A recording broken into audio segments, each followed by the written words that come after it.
ವಾರ್ತೆಯ ಮೊದಲ ಎಕ್ಸ್ಕ್ಲೂಸಿವ್ ಆದಂತಹ ಸುದ್ದಿ, ಅದು ಪೊಲಿಟಿಕಲ್ ಎಕ್ಸ್ಕ್ಲೂಸಿವ್ ಆದಂತಹ ಸುದ್ದಿ. ಲೋಕಸಭೆ ಎಲೆಕ್ಷನ್ಗೆ ಕೌಂಟ್ ಡೌನ್ ಶುರುವಾಗಿದೆ. ಆದ್ರೆ ಇದರ ಮಧ್ಯೆ ಕಾಂಗ್ರೆಸ್ಗೆ ಬಹಳ ದೊಡ್ಡ ಟೆನ್ಷನ್ ಶುರುವಾಗಿದೆ. ಯಾಕಾಗಿ ಈ ಟೆನ್ಷನ್? ಮೂರು ಪಕ್ಷಗಳಲ್ಲೂ ಕೂಡ ಅಬ್ಬರದ ತಯಾರಿ ನಡೀತಾ ಇದೆ, ಭರ್ಜರಿ ಸಿದ್ಧತೆಗಳು ನಡೀತಾ ಇದೆ. ಈ ನಡುವಲ್ಲಿ ಕಾಂಗ್ರೆಸ್ಗೆ ಫುಲ್ ಟೆನ್ಷನ್ ಶುರುವಾಗಿದೆ. ಲೋಕಸಭೆ ಎಲೆಕ್ಷನ್ ಚುನಾವಣಾ ಪೂರ್ವ ಸಮೀಕ್ಷೆ ಏನು ಹೇಳ್ತಾ ಇದೆ? ಹಾಗಾದ್ರೆ ಲೋಕ ಸಮರದಲ್ಲಿ ಕಾಂಗ್ರೆಸ್ ಗೆಲ್ಲೋ ಸೀಟು ಎಷ್ಟು ಗೊತ್ತಾ? ಚುನಾವಣೆ ಸಮೀಪಿಸ್ತಾ ಇದೆ. ಈ ಸಂದರ್ಭದಲ್ಲಿ ಸಮೀಕ್ಷೆಗಳು ಸಾಕಷ್ಟು ಸದ್ದು ಮಾಡ್ತಾ ಇದೆ. ಜನರ ನಾಡಿ ಮಿಡಿತ ಏನು ಅನ್ನೋದನ್ನ ಸಮೀಕ್ಷೆಗಳು ಜನರ ಮುಂದೆ ತೆರೆದಿಡ್ತಾ ಇದೆ. ಇದು ಪಕ್ಷದ ಆತಂಕಕ್ಕೂ ಕೂಡ ಕಾರಣವಾಗ್ತಾ ಇದೆ. ಹಾಗಾದ್ರೆ ಈ ಬಾರಿಯ ಲೋಕಸಭೆ ಎಲೆಕ್ಷನ್ ನಲ್ಲಿ ಕಾಂಗ್ರೆಸ್ ತೆಗೆದುಕೊಳ್ಳುವಂತಹ ಸೀಟುಗಳು ಎಷ್ಟು ಈ ಸಮೀಕ್ಷೆಯ ಪ್ರಕಾರ? ಯಾಕಾಗಿ ಕಾಂಗ್ರೆಸ್ಗೆ ಟೆನ್ಷನ್ ಶುರುವಾಗಿದೆ? ಅದಕ್ಕೆ ಕಾರಣ ಸಮೀಕ್ಷೆಯಲ್ಲಿ ಹೊರಬಿದ್ದಂತಹ ಅಂಕಿಅಂಶ. ಹಾಗಾದ್ರೆ ಈ ಬಾರಿ ಲೋಕಸಭೆ ಎಲೆಕ್ಷನ್ ನಲ್ಲಿ ಕಾಂಗ್ರೆಸ್ ಎಷ್ಟು ಸೀಟನ್ನ ಗೆಲ್ಲುತ್ತೆ? ವಿಧಾನಸಭೆ ಚುನಾವಣೆಯಲ್ಲಿ ಅಭೂತಪೂರ್ವ ಯಶಸ್ಸನ್ನ ಗಳಿಸಿದಂತಹ ಕಾಂಗ್ರೆಸ್ ಲೋಕಸಭೆ ಮೇಲೂ ಕೂಡ ಕಣ್ಣಿಟ್ಟಿದೆ. ಆದ್ರೆ ಈಗ ಟೆನ್ಷನ್ ಶುರುವಾಗಿದೆ. ಎಸ್, ಹಾಗಿದ್ರೆ ಲೋಕಸಭಾ ಎಲೆಕ್ಷನ್ಗೆ ಸಜ್ಜಾಗ್ತಾ ಇರುವಂತಹ ಕಾಂಗ್ರೆಸ್ಗೆ ಟೆನ್ಷನ್ ಯಾಕೆ? ಟೆನ್ಷನ್ ಹೆಚ್ಚಿಸಿರೋದು ಚುನಾವಣಾ ಪೂರ್ವ ಸಮೀಕ್ಷೆಗಳು. ಗ್ಯಾರಂಟಿ ಕೊಟ್ಟಿವೆ ನಿಜ, ಹಾಗಿದ್ರೆ ಕಾಂಗ್ರೆಸ್ನ ಸ್ಥಾನಗಳು ಹೆಚ್ಚಾಗಲ್ವಾ? ಕಾಂಗ್ರೆಸ್ ಹೆಚ್ಚು ಸ್ಥಾನವನ್ನ ಗೆಲ್ಲೋದಿಲ್ವಾ? ನ್ಯಾಷನಲ್ ಟಿವಿಗಳ ಸಮೀಕ್ಷೆ ನೋಡಿ ಈಗ ಕಾಂಗ್ರೆಸ್ಗೆ ಗಾಬರಿ ಆಗಿರೋದು. ಕಾಂಗ್ರೆಸ್ ನಾಯಕರು ಕಳವಳ ವ್ಯಕ್ತಪಡಿಸ್ತಾ ಇರೋದು ಈ ಸಮೀಕ್ಷೆಗಳನ್ನ ನೋಡಿ. 2023ರ ಡಿಸೆಂಬರ್ನಲ್ಲಿ ಕೆಲ ಸಮೀಕ್ಷೆಗಳನ್ನ ನಡೆಸಿದ್ವು ವಾಹಿನಿಗಳು. ನಂತರ ಮತ್ತೆ 2024ರ ಫೆಬ್ರವರಿ ತಿಂಗಳಿನಲ್ಲಿ ಮತ್ತೊಮ್ಮೆ ಸಮೀಕ್ಷೆಯಾಗಿದೆ. ಆ ಎಲ್ಲ ನ್ಯಾಷನಲ್ ಟಿವಿಗಳ ಸಮೀಕ್ಷೆಯನ್ನ ನೋಡಿದ ಮೇಲೆ ಕಾಂಗ್ರೆಸ್ಗೆ ಬಿಗ್ ಶಾಕ್ ಆಗಿದೆ.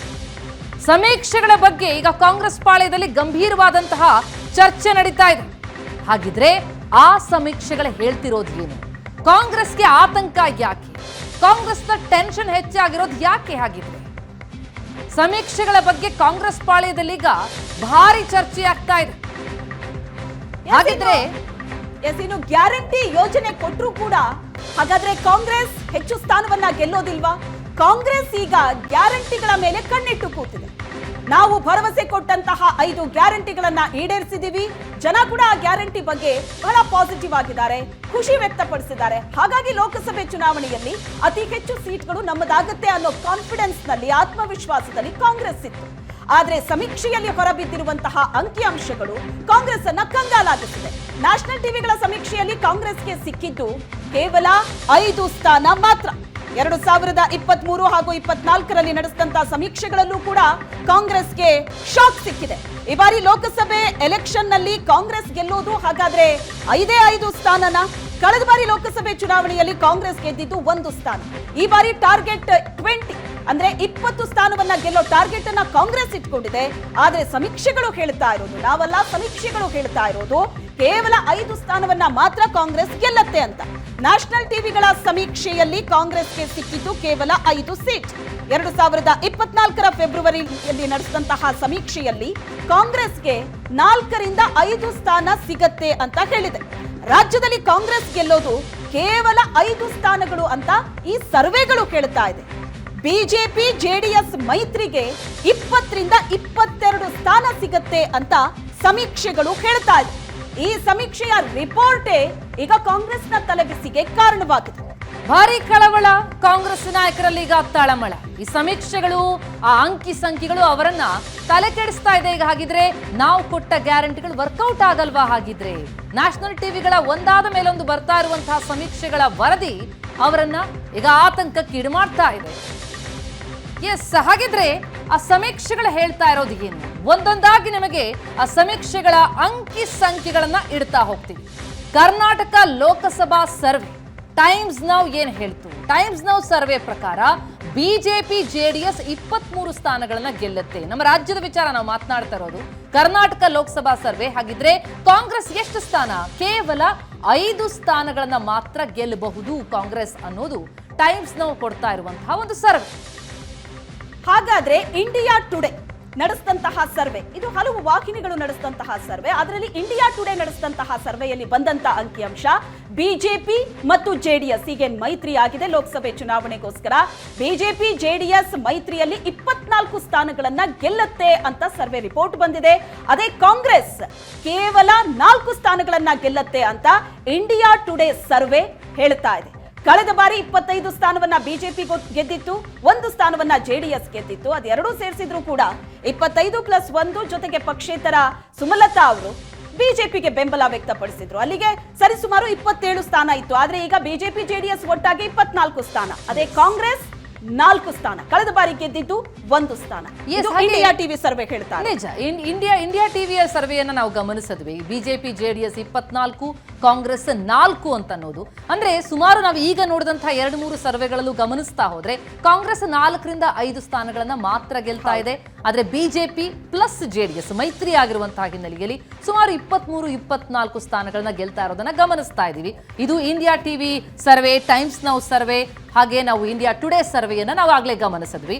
ಇನ್ನು ರಿಪಬ್ಲಿಕ್ ಸರ್ವೆ ಏನು ಹೇಳ್ತಾ ಇದೆ? ಬಿಜೆಪಿ ಪ್ಲಸ್ ಜೆಡಿಎಸ್ 23ರಿಂದ 25 ಸ್ಥಾನವನ್ನು ಗೆಲ್ಲಬಹುದು. ಒಟ್ಟಾರೆಯಾಗಿ ಮೈತ್ರಿ ಪಕ್ಷ 23ರಿಂದ 25 ಸ್ಥಾನ ಗೆಲ್ಲುತ್ತೆ ಅನ್ನೋದು ರಿಪಬ್ಲಿಕ್ನ ಸರ್ವೆ. ಆದರೆ ಕಾಂಗ್ರೆಸ್ 2ರಿಂದ 5 ಸ್ಥಾನಗಳಿಗೆ ತೃಪ್ತಿ ಪಟ್ಕೊಳ್ಬೇಕಾಗುತ್ತೆ ಅನ್ನೋದು ರಿಪಬ್ಲಿಕ್ ಸರ್ವೆಯಲ್ಲಿ ಗೊತ್ತಾಗ್ತಾ ಇದೆ. ಇದೇ ಈಗ ಕಾಂಗ್ರೆಸ್ನ ಟೆನ್ಷನ್ಗೆ ಕಾರಣ ಆಗಿರೋದು. ಯಾಕಂದ್ರೆ ವಿಧಾನಸಭೆ ಚುನಾವಣೆಯಲ್ಲಿ ಅಭೂತಪೂರ್ವ ಗೆಲುವು ಸಿಕ್ಕಿತ್ತು. ಲೋಕಸಭೆ ಚುನಾವಣೆಯಲ್ಲೂ ಕೂಡ ಅದೇ ರೀತಿಯಾದಂತಹ ಜನ ಬೆಂಬಲ ನಮಗೆ ಸಿಗತ್ತೆ, ಅದರ ಜೊತೆಗೆ ಗ್ಯಾರಂಟಿ ಕೂಡ ಜನರಿಗೆ ಖುಷಿ ಕೊಟ್ಟಿದೆ ಅನ್ನೋ ಆತ್ಮವಿಶ್ವಾಸದಲ್ಲಿದ್ದ ಕಾಂಗ್ರೆಸ್ಗೆ ಈ ನಂಬರ್ಸ್ ಇದೆಯಲ್ಲ, ಸರ್ವೆ ರಿಪೋರ್ಟ್, ಇದು ಬಹಳ ದೊಡ್ಡ ಆತಂಕಕ್ಕೆ ಕಾರಣವಾಗ್ತಾ ಇದೆ. ಈಗ ಯಾವ ಸರ್ವೆಯಲ್ಲಿ ಎಷ್ಟೆಷ್ಟು ನಂಬರ್ಸ್ಗಳು ಬಂದಿದೆ ಅನ್ನೋದನ್ನ ನೀವು ನೋಡ್ತಾ ಇದ್ರಿ. ಕರ್ನಾಟಕ ಲೋಕಸಭೆ ಚುನಾವಣೆಯ ಸರ್ವೆ ಇದು, ಚುನಾವಣಾ ಪೂರ್ವ ಸರ್ವೆ ಇದು. ಇನ್ನು ಟೈಮ್ಸ್ ನಾವು ಕೂಡ ಸರ್ವೆ ರಿಪೋರ್ಟ್ ಅನ್ನ ಕೊಟ್ಟಿದೆ. ರಿಪಬ್ಲಿಕ್ ಸರ್ವೆ ರಿಪೋರ್ಟ್ ಏನ್ ಹೇಳ್ತಾ ಇದೆ ಅನ್ನೋದನ್ನ ನೀವು ನೋಡ್ತಾ ಇದ್ರಿ. ಲೋಕಸಭೆ ಚುನಾವಣೆಗೆ ಕೌಂಟ್ ಡೌನ್ ಶುರುವಾಗಿದೆ. ಈ ಸರ್ವೆ ರಿಪೋರ್ಟ್ಗಳು ಕೂಡ ಪಕ್ಷದಲ್ಲಿ ಒಂದಷ್ಟು ಆತ್ಮವಿಶ್ವಾಸವನ್ನ ತುಂಬುತ್ತೆ. ಎಲ್ಲಿ ವಿಧಾನಸಭೆ ಚುನಾವಣೆ ಫಲಿತಾಂಶವೇ ಮತ್ತೆ ಬಂದು ಎರಗತ್ತಾ ಅಂತ ಬಿಜೆಪಿ ಆತಂಕದಲ್ಲಿತ್ತು. ಆದ್ರೆ ಇದು ಬಿಜೆಪಿಗೆ ಒಂದು ರೀತಿ ಪವರ್ ಡೋಸ್ ಇದು. ಹಾಗೆ ಜಿ ನ್ಯೂಸ್ ಸರ್ವೆ ನಾವಾಗ್ಲೇ ನೋಡ್ತಾ ಇದೀವಿ ಶ್ವೇತಾ. BJP JDS 23, Congress 5. ಇದು ಜಿ ನ್ಯೂಸ್ ನ ಸರ್ವೆಯ ಪ್ರಕಾರ. ಅಂದ್ರೆ ಆಲ್ಮೋಸ್ಟ್ ಎಲ್ಲಾ ಸರ್ವೆಗಳಲ್ಲೂ ಕೂಡ ನಾವು ಅಂಕಿ ಸಂಖ್ಯೆಗಳನ್ನ ಗಮನಿಸ್ತಾ ಹೋದ್ರೆ 23ರಿಂದ 24 ಸ್ಥಾನ ಬಿಜೆಪಿ ಜೆಡಿಎಸ್ಗೆ, 4ರಿಂದ 5 ಸ್ಥಾನ ಕಾಂಗ್ರೆಸ್ಗೆ ಅನ್ನುವಂತಹ ಒಂದು ಅಂಕಿ ಸಂಖ್ಯೆಗಳು ಬರ್ತಾ ಇದೆ. ಪ್ರತಿಯೊಂದು ಸರ್ವೆಯೂ ಕೂಡ ಹೇಳ್ತಾ ಇರುವಂತಹ ನಂಬರ್ ಏನಿದೆ, ಈ ನಂಬರ್ ಈಗ ಕಾಂಗ್ರೆಸ್ನ ಆತಂಕಕ್ಕೆ ಕಾರಣ ಆಗಿರೋದು. ಯಾಕಂದ್ರೆ ಕಾಂಗ್ರೆಸ್ ಹೇಳ್ತಾ ಇದ್ದದ್ದು ಏನು, 20 ಸ್ಥಾನ ಗೆಲ್ತೀವಿ, ನಾವೇನ್ ಬಿಜೆಪಿ ತರ 28 ಅಂತ ಹೇಳ್ಕೊಂಡು ತಿರ್ಗಲ್ಲ, ಆದ್ರೆ 20 ಸ್ಥಾನ ನಾವು ಗೆಲ್ತೀವಿ ಅನ್ನುವಂತ ಮಾತುಗಳನ್ನ ಆಡ್ತಾ ಇತ್ತು. ಆದ್ರೆ ಬಂದಿರೋದು ಸಮೀಕ್ಷೆ ಅಷ್ಟೇ, ಇನ್ನೂ ಆಗ್ಬೇಕಾಗಿದೆ ಎಲೆಕ್ಷನ್. ಆದ್ರೆ ಆ ಸಮೀಕ್ಷೆಗಳು ಕೂಡ ಕೊಂಚ ಒಂದಿಷ್ಟು ಸಿನಾರಿಯೋ ಹೇಗಿದೆ ಅನ್ನೋದನ್ನ ತಿಳಿಸ್ಕೊಡುತ್ತೆ. ಅದರ ಪ್ರಕಾರ ಚೇಂಜಸ್ ಏನಿಲ್ಲ ಪ್ರತಿಮಾ. ಯಾಕಂದ್ರೆ ಒಂದು ಈಗ ಜಿ ನ್ಯೂಸ್ ನ ಸರ್ವೆ ಆಗಿರ್ಬೋದು, ರಿಪಬ್ಲಿಕ್ ಸರ್ವೆ ಆಗಿರ್ಬೋದು, ಒಂದ್ ಸರ್ವೆಯಿಂದ ಇನ್ನೊಂದು ಸರ್ವೆಗೆ ಅಜಗಜಾಂತರ ವ್ಯತ್ಯಾಸ ಏನೂ ಇಲ್ಲ.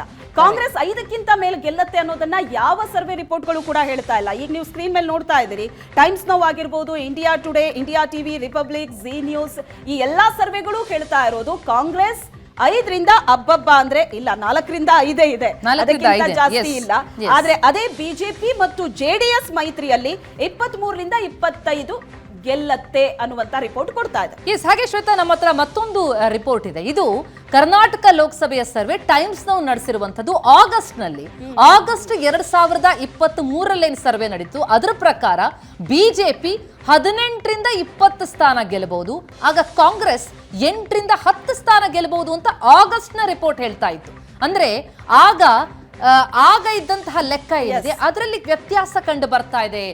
ಯಾಕಂದ್ರೆ 8ರಿಂದ 10 ಆಗ ಮೈತ್ರಿ ಘೋಷಣೆ ಆಗಿರ್ಲಿಲ್ಲ. ಯಾಕಂದ್ರೆ ಇದು ಕಳೆದ ಬಾರಿ ಆಗಸ್ಟ್ ನಲ್ಲಿ ನಡೆಸಿದಂತಹ ಸರ್ವೆಯಲ್ಲಿ ಬಂದಿರುವಂತಹ ಅಂಕಿಅಂಶ. ಆಗ ಬಿಜೆಪಿಗೆ 18ರಿಂದ 20 ಸ್ಥಾನ ಬರುತ್ತೆ ಅಂತ ಸರ್ವೆ ರಿಪೋರ್ಟ್ ಹೇಳ್ತಾ ಇದೆ. ಅದ್ರ ಜೊತೆಗೆ ಕಾಂಗ್ರೆಸ್ 8ರಿಂದ 10 ಅಂತ. ಅದೇ ಈಗ ಬಂದಿರುವಂತಹ ಸರ್ವೆ ರಿಪೋರ್ಟ್ ನೋಡಿದ್ರೆ ಅದು 4ರಿಂದ 5 ಅಷ್ಟೇ. ಕಳೆದ ಬಾರಿ ಆಗಸ್ಟ್ ಅಲ್ಲಿ, ಅಂದ್ರೆ ಕಳೆದ ವರ್ಷ ಆಗಸ್ಟ್ ಅಲ್ಲಿ 8ರಿಂದ 10 ಅಂತ ಇತ್ತು, ಜೆಡಿಎಸ್ 0 ಇತ್ತು. ಬಟ್ ಮೈತ್ರಿಯಾಗಿ ಒಟ್ಟಾಗಿ ಚುನಾವಣೆಗೆ ಧುಮುಕಿದ್ರೆ ಈಗ 24ರಿಂದ 25 ಗೆಲ್ಲತ್ತೆ ಅಂತ ಸಮೀಕ್ಷೆ ಹೇಳ್ತಾ ಇದೆ. ಎಷ್ಟು ಆಗಸ್ಟ್ನ ಸರ್ವೆ ಆಗ್ಲೇ ನೋಡಿದ್ವಿ ಶ್ವೇತಾ. ಇನ್ನು ಟೈಮ್ಸ್ ನಾವು ನಡೆಸಿದಂತಹ ಡಿಸೆಂಬರ್ನ ಸರ್ವೆ 2023 ಡಿಸೆಂಬರ್ನಲ್ಲಿ ಒಂದು ಸರ್ವೆ ನಡೆಯುತ್ತೆ. ಆ ಸರ್ವೆಯಲ್ಲಿ 20ರಿಂದ 22 ಸ್ಥಾನ ಬಿಜೆಪಿಯ ಪಾಲಾಗಬಹುದು, 6ರಿಂದ 8 ಸ್ಥಾನಗಳಲ್ಲಿ ಕಾಂಗ್ರೆಸ್ ಗೆಲ್ಲಬಹುದು ಅನ್ನುವಂತಹ ಲೆಕ್ಕಾಚಾರ ಇತ್ತು. ಅಲ್ಲೂ ಕೂಡ ನಾವು ಗಮನಿಸ್ತಾ ಇರೋದು 20 ದಾಟಿದೆ ಬಿಜೆಪಿ, ಆದ್ರೆ ಕಾಂಗ್ರೆಸ್ ಅಲ್ಲೂ ಕೂಡ ನಿರೀಕ್ಷಿತವಾದಂತಹ ಅಂಕಿ ಸಂಖ್ಯೆಗಳನ್ನ ಅಂದ್ರೆ ಅದರದ್ದೇನ್ ಲೆಕ್ಕಾಚಾರ ಇತ್ತು 20 ಸ್ಥಾನ ನಾವು ಗೆಲ್ತೀವಿ ಅಂತ ತಲುಪಿರ್ಲಿಲ್ಲ. ಆದ್ರೆ ಈಗ ಫೆಬ್ರವರಿ ನಡೆದಂತಹ ಸರ್ವೆಗಿಂತ 1-2 ಅಂಕಿ ಸಂಖ್ಯೆಗಳು ಹೆಚ್ಚಳ ಆಗಿರೋದನ್ನ ನಾವು ಗಮನಿಸ್ತಾ ಇದೀವಿ. ಇಲ್ಲೂ ಅಷ್ಟೇ ಮೈತ್ರಿಯ ಎಫೆಕ್ಟ್ ಇಲ್ಲಿ ಕಂಡು ಬಂದಿರಲಿಲ್ಲ. ಆದ್ರೆ ಮೈತ್ರಿ ಎಫೆಕ್ಟ್ ಏನು ಅನ್ನೋದನ್ನ ನಾವು ಫೆಬ್ರವರಿಯಲ್ಲಿ ನಡೆದಂತಹ ಸರ್ವೆಯಲ್ಲಿ ಗಮನಿಸೋದು. ಇನ್ನು ಜೆಡಿಎಸ್ 0 ಇದೆ. ಅಂದ್ರೆ ಈಗ ಜೆಡಿಎಸ್ ಇರುವಂತಹ ಹಾಲಿ ಸಂಸದರು ಅಂದ್ರೆ ಅದು ಹಾಸನ, ಆ ಕ್ಷೇತ್ರವೂ ಕೂಡ ಕೈ ತಪ್ಪತ್ತೆ ಅಂತ ಈ ಸಮೀಕ್ಷೆಗಳು ಹೇಳ್ತಾ ಇದೆ. 2 ಸಮೀಕ್ಷೆಯಲ್ಲೂ ಕೂಡ ಜೆಡಿಎಸ್ 0 ಅಂತಲೇ ಇದೆ. ಇನ್ನು ಫೆಬ್ರವರಿಯಲ್ಲಿ ಅಂದ್ರೆ ಕಳೆದ ತಿಂಗಳಷ್ಟೇ ನಡೆಸಿದಂತಹ ಸರ್ವೆ, ಟೈಮ್ಸ್ ನಾವು ನಡೆಸಿದಂತಹ ಸರ್ವೆಯಲ್ಲಿ ಬಿಜೆಪಿ 21 ಸ್ಥಾನ, ಕಾಂಗ್ರೆಸ್ 5 ಸ್ಥಾನ, ಜೆಡಿಎಸ್ 2 ಸ್ಥಾನವನ್ನ ಗೆಲ್ಲತ್ತೆ ಅನ್ನೋ ಸಮೀಕ್ಷೆ ರಿಪೋರ್ಟ್ ಬಂದಿದೆ. ತಿಂಗಳಿಗೂ ಎಷ್ಟು ವ್ಯತ್ಯಾಸಗಳು ಕಂಡು ಬರ್ತಾ ಇದೆ ಅಂತ ಸಮೀಕ್ಷೆ ಹೇಳ್ತಾ ಇರೋದು. ಸಮೀಕ್ಷೆ ಅಂದ್ರೆ ಜನರ ಮನಸ್ಸಿನಲ್ಲಿ ಏನಿದೆ, ಜನಾಭಿಪ್ರಾಯ ಏನಿದೆ, ಸಿಚುವೇಶನ್ ಬದಲಾಗತ್ತೆ ತಿಂಗಳಿಗೂ ಕೂಡ. ಕೆಲವೊಂದಷ್ಟು ಪ್ರಕರಣಗಳ ವಿಚಾರಗಳಲ್ಲಾಗಿರ್ಬೋದು, ಕೆಲವೊಂದಷ್ಟು ಡೆವಲಪ್ಮೆಂಟ್ಗಳಲ್ಲಿ ಜನರ ಮನಸ್ಥಿತಿ ಕೂಡ ಆ ಸಮೀಕ್ಷೆ ನಡೆದಂತಹ ಸಂದರ್ಭದಲ್ಲಿ ಆಗ ಜನರ ಮನಸ್ಥಿತಿ ಹೇಗಿದೆ, ಆಗೊಮ್ಮೆ ಎಲೆಕ್ಷನ್ ನಡೆದಿದ್ದೇ ಆದ್ರೆ ಜನ ಯಾರಿಗೆ ಮತ ಹಾಕಬಹುದು, ಯಾರ ಪರವಾಗಿದೆ ಒಲವು, ಆ ಲೆಕ್ಕಾಚಾರದ ಮೇಲೆ ನಡೆದಂತಹ ಸಮೀಕ್ಷೆಗಳಿವು. ಆ ಲೆಕ್ಕಾಚಾರ ಗಮನಿಸ್ತಾ ಹೋದಾಗ ಫೆಬ್ರವರಿಯಲ್ಲಿ ಬಿಜೆಪಿ 21 ಪ್ಲಸ್ ಜೆಡಿಎಸ್ 2 ಅಂದ್ರೆ ಮೈತ್ರಿ ಆಗಿರುವ ಹಿನ್ನೆಲೆಯಲ್ಲಿ 23 ಅಂತ ನಾವು ತೆಗೆದುಕೊಳ್ಳಬಹುದು. 21 ಪ್ಲಸ್ 2 ಬಿಜೆಪಿ ಜೆಡಿಎಸ್ ಮೈತ್ರಿ ಪಡೆಗೆ, ಕಾಂಗ್ರೆಸ್ 5 ಸ್ಥಾನಗಳಲ್ಲಿ ಗೆಲ್ಲಬಹುದು. 23ಕ್ಕೆ ಬಂದು ನಿಂತಿದೆ. ಹಾಗಾದ್ರೆ ಕಾಂಗ್ರೆಸ್ 5, 23ರಿಂದ 25 ಬಿಜೆಪಿ ಮತ್ತು ಜೆಡಿಎಸ್ ಅಂತ. ಇನ್ನು ಇಂಡಿಯಾ ಟುಡೇ ಕಳೆದ ಫೆಬ್ರವರಿಯಲ್ಲಿ ನಡೆಸಿದಂತಹ ಸಮೀಕ್ಷೆಯಲ್ಲಿ ಬಂದಂತಹ ಫಲಿತಾಂಶ ಏನು ಅಂತ ಅಂದ್ರೆ, ಬಂದಂತಹ ಅಂಕಿಅಂಶಗಳು ಏನು ಅಂದ್ರೆ, ಬಿಜೆಪಿ ಜೆಡಿಎಸ್ ಒಟ್ಟಾಗಿ 23 ಸ್ಥಾನ, ಕಾಂಗ್ರೆಸ್ 5 ಅಂತ. ಯಾವ ಸಮೀಕ್ಷೆಗಳು ಕೂಡ ಇಲ್ಲಿ ಕಾಂಗ್ರೆಸ್ಗೆ 5ಕ್ಕಿಂತ ಹೆಚ್ಚು ಸೀಟ್ಗಳು ಬರುತ್ತೆ ಅನ್ನೋ ಅನುಮಾನವನ್ನ ವ್ಯಕ್ತಪಡಿಸೇ ಇಲ್ಲ. ಹಾಗೆ ನೋಡಿದ್ರೆ ಕಾಂಗ್ರೆಸ್ 5, ಬಿಜೆಪಿ ಜೆಡಿಎಸ್ 23 ಅಂತ. ಇದೇ ಈಗ ಕಾಂಗ್ರೆಸ್ನ ಟೆನ್ಷನ್ಗೆ ಕಾರಣ ಆಗಿರೋದು, ಬಹಳ ದೊಡ್ಡ ಟೆನ್ಷನ್ಗೆ ಕಾರಣ ಆಗಿರೋದು ಇದೇ ಅಂಕಿಅಂಶಗಳು. ಚುನಾವಣಾ ಪೂರ್ವ ಸಮೀಕ್ಷೆ ಪ್ರತಿಯೊಂದು ಪಕ್ಷಕ್ಕೂ ಕೂಡ ಮ್ಯಾಟರ್ ಆಗತ್ತೆ ಅದು. ಯಾಕಂದ್ರೆ ಪಕ್ಷದವರು ಬಂದು ಹೇಳ್ಬೋದು, ಇದು ನಮಗೇನು ಸಂಬಂಧ ಇಲ್ಲ, ನಮಗೇನು ಇದರಿಂದ ಎಫೆಕ್ಟ್ ಆಗೋದಿಲ್ಲ, ನಾವು ನಮ್ಮ ಪ್ರಯತ್ನ ನಾವು ಮಾಡ್ತಾ ಇದೀವಿ, ಜನರ ಬೆಂಬಲ ನಮ್ಮ ಜೊತೆ ಇದೆ ಅಂತ. ಅಲ್ಲ, ಅದು ಯಾವಾಗಲೂ ನಂಬರ್ ಯಾವುದೇ ಪಕ್ಷದ ಪರವಾಗಿದ್ದಾಗ ಸಮೀಕ್ಷೆಗಳ ಬಗ್ಗೆ ಪಾಸಿಟಿವ್ ಆದಂತಹ ರೆಸ್ಪಾನ್ಸ್ ಬರುತ್ತೆ, ಅದು ವ್ಯತಿರಿಕ್ತವಾಗಿದ್ದಾಗ ಬರಬೇಕಿದೆ ಚುನಾವಣೆ ಅನ್ನುವಂತ ಉತ್ತರ ಬರುತ್ತೆ, ಅದು ಸಹಜ ಅಂತ ಅನ್ನೋದು. ಆದ್ರೆ ಒಂದು ಟ್ರೆಂಡ್ ಹೇಗಿದೆ, ಆ ಒಂದು ಕುತೂಹಲ ಏನಿರುತ್ತೆ, ಆ ಕುತೂಹಲಕ್ಕೆ ಉತ್ತರವಾಗಿ ಸಮೀಕ್ಷೆಗಳು ಇರ್ತಾ ಇರುವಂತದ್ದು. ಇಂಡಿಯಾ ಟುಡೇ ನಡೆಸಿದಂತಹ ಸರ್ವೆ, ಫೆಬ್ರವರಿಯಲ್ಲಿ ನಡೆಸಿದಂತಹ ಸರ್ವೆ, ಅದರ ಪ್ರಕಾರ ಬಿಜೆಪಿ ಜೆಡಿಎಸ್ 24, ಮತ್ತೂ ಒಂದು ಕಡಿಮೆಯಾಗಿದೆ ಕಾಂಗ್ರೆಸ್ಗೆ. ಅಲ್ಲಿ ಕಾಂಗ್ರೆಸ್ ಕೇವಲ 4 ಸ್ಥಾನಗಳಲ್ಲಿ ಗೆಲುವನ್ನ ಸಾಧಿಸಬಹುದು. ಆದರೆ ಮೈತ್ರಿಯಿಂದಾಗಿ ಬಿಜೆಪಿ ಜೆಡಿಎಸ್ಗೆ ಪ್ಲಸ್ ಆಗಿದೆ ಅಂತ ಅನ್ನುವಂತೆ ಕಂಡು ಬರ್ತಾ ಇದೆ ಇಂಡಿಯಾ ಟುಡೆಯ ಫೆಬ್ರವರಿಯಲ್ಲಿ ನಡೆಸಿದಂತಹ ಒಂದು ಸರ್ವೆಯ ಪ್ರಕಾರ. ಹಾಗಾಗಿ 24 ಅಂತ ಇದೆ ಬಿಜೆಪಿ ಜೆಡಿಎಸ್ 2ಕ್ಕೂ ಸೇರಿ. 25 ಬಿಜೆಪಿ ಒಂದೇ ಗೆಲುವನ್ನ ಸಾಧಿಸಿತು ಕಳೆದ ಬಾರಿ. ಆದ್ರೆ ಈ ಬಾರಿ ಜೆಡಿಎಸ್ ಜೊತೆ ಮೈತ್ರಿನ ಮಾಡ್ಕೊಂಡಂತಹ ಹಿನ್ನೆಲೆಯಲ್ಲಿ ಹೆಚ್ಚು ಸ್ಥಾನನ ಇಲ್ಲ, ಆದ್ರೆ ಅದು ಕಡಿಮೆ ಆಗ್ತಿತ್ತು ಇನ್ನು ಅನ್ನುವಂತಹ ಲೆಕ್ಕಾಚಾರ ಏನಿತ್ತು, ಅಲ್ಲಿ ಬ್ಯಾಲೆನ್ಸ್ ಆಗಿದೆ ಅನ್ನೋದು ಇಂಡಿಯಾ ಟುಡೆಯ ಸರ್ವೆ ಹೇಳ್ತಾ ಇದೆ. ಬಿಜೆಪಿ ಮತ್ತು ಜೆಡಿಎಸ್ ನ ಆತ್ಮವಿಶ್ವಾಸವನ್ನ ಜಾಸ್ತಿ ಮಾಡೋದ್ರಲ್ಲಿ ಯಾವುದೇ ಡೌಟ್ ಇಲ್ಲ. ಒಟ್ಟಾರೆ ಈಗ ಇದು ಕಾಂಗ್ರೆಸ್ನ ಬಹಳ ದೊಡ್ಡ ಆತಂಕಕ್ಕೆ ಕಾರಣ ಆಗಿದೆ. ಈಗ ಕೊಟ್ಟಂತಹ ಎಲ್ಲಾ ಸರ್ವೆ ರಿಪೋರ್ಟ್ಗಳು ಏನಿದೆ, ಕಾಂಗ್ರೆಸ್ 4ರಿಂದ 5 ಅಷ್ಟೇ ಇದೆ. ಆದ್ರೆ 23ರಿಂದ 25 ಸ್ಥಾನ ಬಿಜೆಪಿ ಗೆಲ್ಲತ್ತೆ ಅನ್ನುವಂತಹ ರಿಪೋರ್ಟ್ ಅನ್ನೇ ಕೊಟ್ಟಿದೆ. ಇದ್ರ ಬಗ್ಗೆ ಹೆಚ್ಚಿನ ಡೀಟೇಲ್ಸ್ ಅನ್ನ ಕೊಡ್ತಾರೆ ನಮ್ಮ ಪ್ರತಿನಿಧಿ ಆನಂದ್ ಬೈದನ್ಮನೆ ಈಗ ಸಂಪರ್ಕದಲ್ಲಿದ್ದಾರೆ. ಆನಂದ್, ಚುನಾವಣಾ ಪೂರ್ವ ಸಮೀಕ್ಷೆ ನೋಡ್ತಾ ಇದ್ರೆ ಈ ಅಂಕಿಅಂಶಗಳು ಬಿಜೆಪಿಗೆ ಒಂದು ದೊಡ್ಡ ಆತ್ಮವಿಶ್ವಾಸ ಕೊಡುತ್ತೆ ನಿಜ, ಆದ್ರೆ ಕಾಂಗ್ರೆಸ್ ಯಾವ ಆತ್ಮವಿಶ್ವಾಸದಲ್ಲಿ ಮುನ್ನುಗ್ತಾ ಇದೆಯೋ ಇದು ಬಹಳ ದೊಡ್ಡ ಟೆನ್ಷನ್ ಕೊಡ್ತಾ ಇದೆ ಕಾಂಗ್ರೆಸ್ಗೆ ಅಂತ ಅನ್ಸೋದಿಲ್ವಾ? ವಿಧಾನಸಭೆ ಚುನಾವಣೆಯ ಫಲಿತಾಂಶ ಏನು ಒಂದು ದೊಡ್ಡ ಬೂಸ್ಟ್ ಅಪ್ ಕೊಟ್ಟಿತ್ತು ಕಾಂಗ್ರೆಸ್ಗೆ, ಈಗ ಲೋಕಸಭೆ ಚುನಾವಣೆಯೂ ಕೂಡ ಅದೇ ರೀತಿ ಜನಬೆಂಬಲ ಸಿಗತ್ತೆ ಅನ್ನೋ ಆತ್ಮವಿಶ್ವಾಸದಲ್ಲಿತ್ತು. So what next? ಶ್ವೇತಾ, ಕಳೆದ ವಿಧಾನಸಭಾ ಚುನಾವಣೆಯಲ್ಲಿ 136ಕ್ಕೂ ಹೆಚ್ಚು ಸ್ಥಾನಗಳನ್ನು ಗೆಲ್ಲುವುದರ ಮೂಲಕ ಕಾಂಗ್ರೆಸ್ ಅತಿದೊಡ್ಡ ಪಕ್ಷವಾಗಿ ಹೊರಹೊಮ್ಮುವುದರ ಮೂಲಕ ರಾಜ್ಯದಲ್ಲಿ ಅಧಿಕಾರವನ್ನು ನಡೆಸ್ತಾ ಇದೆ. ಈಗ 1 ವರ್ಷದ ಬಳಿಕ ಲೋಕಸಭಾ ಚುನಾವಣೆ ಬರ್ತಾ ಇರುವ ಸಂದರ್ಭದಲ್ಲಿ ಸಹಜವಾಗಿ ಕರ್ನಾಟಕದಲ್ಲಿ ಇರ್ತಕ್ಕಂಥ ಮತದಾರರು ಯಾರ ಕಡೆ ಒಲವನ್ನು ವ್ಯಕ್ತಪಡಿಸ್ತಾರೆ ಅನ್ನುವಂಥ ಚರ್ಚೆಗಳು ಶುರುವಾದಾಗ ಸಹಜವಾಗಿ ಬೇರೆ ಬೇರೆ ರೀತಿಯಾಗಿರ್ತಕ್ಕಂಥ ರಾಜಕೀಯ ವ್ಯಾಖ್ಯಾನಗಳು ನಡೀತದೆ.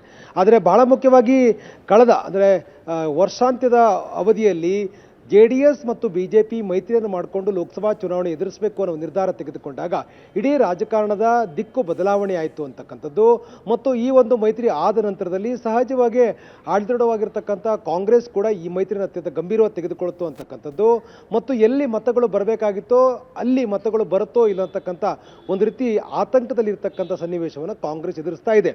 ಆದರೆ ಈಗಿರ್ತಕ್ಕಂಥ ಲೆಕ್ಕಾಚಾರದಲ್ಲಿ ಕಳೆದ ಅಂದರೆ ಆಗಸ್ಟು, ಅಕ್ಟೋಬರ್, ಡಿಸೆಂಬರ್ ಮತ್ತು ಫೆಬ್ರವರಿ ಈ 4 ಹಂತಗಳಲ್ಲಿ ಬೇರೆ ಬೇರೆ ರಾಷ್ಟ್ರೀಯ ಮಾಧ್ಯಮಗಳು ನಡೆಸಿರ್ತಕ್ಕಂಥ ಒಂದು ಸಮೀಕ್ಷೆಯ ಪ್ರಕಾರ ಒಟ್ಟಾರೆ ರಾಜ್ಯದ ಮತದಾರರು ಯಾರ ಕಡೆ ಒಲವನ್ನು ವ್ಯಕ್ತಪಡಿಸ್ತಿದ್ದಾರೆ ಅನ್ನುವಂಥ ಅಭಿಪ್ರಾಯಗಳನ್ನು ಬಹಿರಂಗಪಡಿಸಿದಾಗ ನಮಗೆ ಸಿಗ್ತಾ ಇರ್ತಕ್ಕಂಥದ್ದು ಆಡಳಿತವಾಗಿರ್ತಕ್ಕಂಥ ಕಾಂಗ್ರೆಸ್ಗೆ ನಕಾರಾತ್ಮಕವಾಗಿರ್ತಕ್ಕಂಥ ಅಭಿಪ್ರಾಯಗಳು ರಾಜ್ಯದಲ್ಲಿ ಇದೆ ಅಂತಕ್ಕಂಥ ಮಾತುಗಳು ಕೂಡ ಕೇಳಿಬರ್ತದೆ. ಯಾಕೆಂತಂದರೆ ರಾಷ್ಟ್ರೀಯ ಮಾಧ್ಯಮಗಳ ಒಟ್ಟಾರೆ ಸಮೀಕ್ಷೆಯ ಮಾಹಿತಿಗಳು ಬಹಿರಂಗಗೊಂಡಿರುವಂಥ ಹಿನ್ನೆಲೆಯಲ್ಲಿ ಈ ಎಲ್ಲ ಸಮೀಕ್ಷೆಗಳಲ್ಲೂ ಕೂಡ 21ರಿಂದ 25 ಸ್ಥಾನದವರೆಗೆ BJP JDS ಮೈತ್ರಿಕೂಟ ಗೆಲ್ಲುತ್ತೆ ಅಂತಕ್ಕಂಥದ್ದು, ಕೇವಲ 5 ಸ್ಥಾನಗಳಿಗಷ್ಟೇ ಕಾಂಗ್ರೆಸ್ ಸೀಮಿತ ಆಗತ್ತೆ ಅನ್ನುವಂಥ ಸಮೀಕ್ಷೆಗಳನ್ನು ಬಹುತೇಕ ಎಲ್ಲ ರಾಷ್ಟ್ರೀಯ ಮಾಧ್ಯಮಗಳು ನೀಡಿರ್ತಕ್ಕಂಥದ್ದು ಸಹಜವಾಗಿ ಕಾಂಗ್ರೆಸ್ಸಲ್ಲೂ ಕೂಡ ಒಂದು ರೀತಿ ಆತಂಕ ಕಾರಣವಾಗಿದೆ.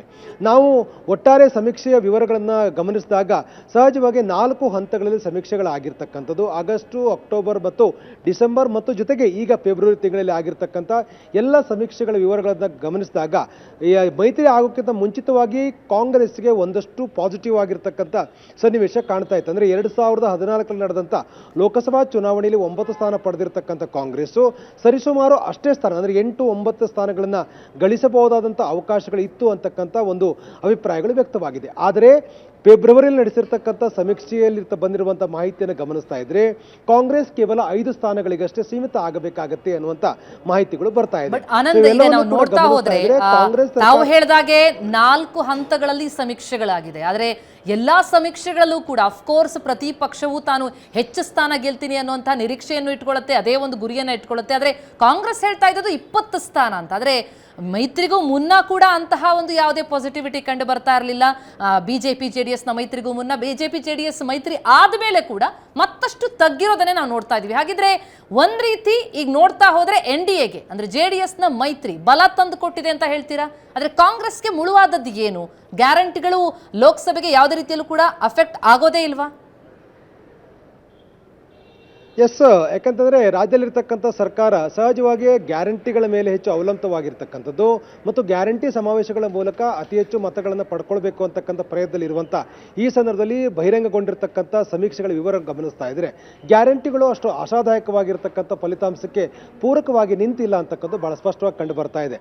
ಸಹಜವಾಗಿ ಆಡಳಿತವಾಗಿರ್ತಕ್ಕಂಥ ಕಾಂಗ್ರೆಸ್ಸು 20ಕ್ಕೂ ಹೆಚ್ಚು ಸ್ಥಾನಗಳನ್ನು ಗೆಲ್ತೇವೆ ಅಂತಕ್ಕಂಥ ಮಾತನ್ನು ಹೇಳ್ತಾ ಇದ್ರು ಕೂಡ ಸಹಜವಾಗಿಯೇ ಈಗಿರ್ತಕ್ಕಂಥ ಪರಿಸ್ಥಿತಿ ಕಾಂಗ್ರೆಸ್ ಅಷ್ಟು ಪೂರಕವಾಗಿಲ್ಲ ಅನ್ನುವ ರೀತಿಯ ಮಾಹಿತಿಗಳು ಬರ್ತಾ ಇದೆ. ಯಾಕೆಂತಂದ್ರೆ ಕರ್ನಾಟಕದಲ್ಲಿ ಇರ್ತಕ್ಕಂಥ ಮತದಾರರು ವಿಧಾನಸಭೆಗೆ ಬೇರೆ ರೀತಿಯಾಗಿರ್ತಕ್ಕಂಥ ಒಂದು ಅಭಿಪ್ರಾಯಗಳನ್ನು ವ್ಯಕ್ತಪಡಿಸ್ತಾರೆ ಮತ್ತು ಲೋಕಸಭೆಗೆ ಭಿನ್ನವಾಗಿರ್ತಕ್ಕಂಥ ಅಭಿಪ್ರಾಯಗಳನ್ನು ವ್ಯಕ್ತಪಡಿಸ್ತಾರೆ ಅಂತಕ್ಕಂಥದ್ದು ಈ ಸಮೀಕ್ಷೆಗಳಲ್ಲಿ ಬಹಿರಂಗವಾಗಿರ್ತಕ್ಕಂಥ ಮಾಹಿತಿಗಳು ಬಹಳ ಸ್ಪಷ್ಟವಾಗಿ ಹೇಳ್ತಾ ಇದೆ. ಯಾಕೆಂತಂದ್ರೆ ಲೋಕಸಭಾ ಚುನಾವಣೆಯ ದೃಷ್ಟಿಕೋನವೇ ಬೇರೆ ಮತ್ತು ವಿಧಾನಸಭಾ ಚುನಾವಣೆಯ ದೃಷ್ಟಿಕೋನವೇ ಬೇರೆ ಅಂತಕ್ಕಂಥದ್ದನ್ನ ಈ ಒಂದು ಸಮೀಕ್ಷೆಯಲ್ಲಿ ಮತದಾರರು ಅಭಿಪ್ರಾಯಗಳನ್ನು ವ್ಯಕ್ತಪಡಿಸಿರ್ತಕ್ಕಂಥ ಬಹಳ ಸ್ಪಷ್ಟವಾಗಿ ಕಂಡು ಬರ್ತಾ ಇದೆ. ಮೈತ್ರಿ ಆಗುವ ಮುಂಚಿತವಾಗಲೂ ಕೂಡ ಕಾಂಗ್ರೆಸ್ನ ಸ್ಥಿತಿ ಏನೋ ಅಂತ ಆಶಾದಾಯಕವಾಗಿ ಕಾಣ್ತಾ ಇರಲಿಲ್ಲ. ಆದರೆ ಈಗ ಮೈತ್ರಿ ಆಗಿದ್ದರಿಂದ ಸಹಜವಾಗಿ BJP ಮೈತ್ರಿಕೂಟಕ್ಕೆ ಒಂದಷ್ಟು ಲಾಭ ಆಗಿದೆ, ಕಾಂಗ್ರೆಸ್ಗೆ ಇನ್ನಷ್ಟು ಹಿನ್ನಡೆ ಆಗ್ತಕ್ಕಂಥ ವಾತಾವರಣ ಸೃಷ್ಟಿಯಾಗಿದೆ ಅಂದರೂ ಕೂಡ ತಪ್ಪಾಗಲಾರದು. ಒಟ್ಟಲ್ಲಿ 20 ಸ್ಥಾನಗಳನ್ನು ಗೆಲ್ಲುವುದರ ಮೂಲಕ 20ಕ್ಕೂ ಹೆಚ್ಚು ಸ್ಥಾನಗಳನ್ನು ಗೆಲ್ಲುವುದರ ಮೂಲಕ ಕರ್ನಾಟಕದಲ್ಲಿ ಹೊಸ ಸಾಧನೆ ಮಾಡಬೇಕು ಅಂತಕ್ಕಂಥ ಪ್ರಯತ್ನವನ್ನು ಕಾಂಗ್ರೆಸ್ ನಡೆಸ್ತಾ ಇತ್ತು. ಆದರೆ ಕಾಂಗ್ರೆಸ್ಗೆ ವ್ಯತಿರಿಕ್ತವಾಗಿರ್ತಕ್ಕಂಥ ಒಂದು ಸಮೀಕ್ಷೆಗಳನ್ನ ರಾಷ್ಟ್ರೀಯ ಮಾಧ್ಯಮಗಳು ಬಿಡುಗಡೆ ಮಾಡಿರ್ತಕ್ಕಂಥ ಗಮನಿಸ್ತಾ ಇದ್ರೆ ಈ ಮಾಧ್ಯಮಗಳ ಮಾಹಿತಿಗಳನ್ನ ಒಟ್ಟಾರೆ ಅವಲೋಕನ ಮಾಡಿದಾಗ ಕಾಂಗ್ರೆಸ್ ಪಾಳ್ಯದಲ್ಲಿ ಅಷ್ಟು ಆಶಾದಾಯಕವಾಗಿರ್ತಕ್ಕಂಥ ಕಾಂಗ್ರೆಸ್ಗೆ ಪೂರಕವಾಗಿರ್ತಕ್ಕಂಥ ಸನ್ನಿವೇಶ ಕರ್ನಾಟಕದಲ್ಲಿ ಇಲ್ಲ ಅಂತಕ್ಕಂಥ ಬಹಳ ಸ್ಪಷ್ಟವಾಗಿ ಕಂಡು ಬರ್ತಾ ಇದೆ. Thank you so much Anand ತಮ್ಮೆಲ್ಲ ಮಾಹಿತಿಗೆ.